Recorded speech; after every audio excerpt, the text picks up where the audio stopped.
में वक्त है सत्य और तथ्य का। कश्मीर से कन्याकुमारी तक इन दिनों चुनावी शोर सुनाई दे रहा है। सबसे पहले टिकट पाने की जद्दोजहद रही। टिकट मिला तो चुनाव जीतने के लिए दाव पेच मेहनत शुरू हो गई सभी दलों द्वारा। लेकिन देश की एक सीट ऐसी है जहां एक उम्मीदवार को बिना लड़े ही संसद में जाने का पास मिल गया है।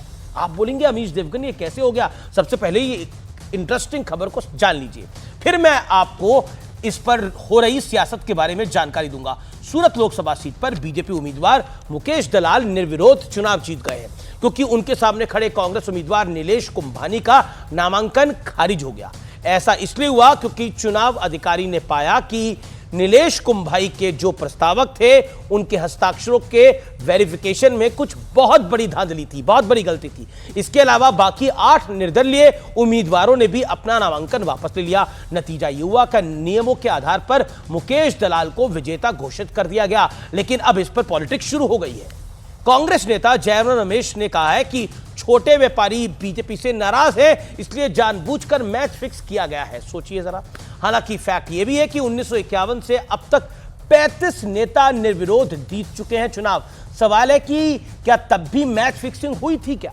और खास बात यह है कि इन 35 निर्विरोध विजेताओं में से सबसे ज्यादा 21 नेता कांग्रेस पार्टी के हैं। इस लिस्ट में समाजवादी पार्टी की नेता डिंपल यादव का भी नाम है, नेशनल कॉन्फ्रेंस के फारूक अब्दुल्ला साहब भी हैं, नागालैंड के पूर्व मुख्यमंत्री एससी जमीर, महाराष्ट्र के पूर्व सीएम वाईबी चौहान, पूर्व केंद्रीय मंत्री पीएम सईद तक शामिल हैं। यानी किसी का निर्विरोध चुना जाना पहली बार नहीं है, नया नहीं है इस देश के अंदर।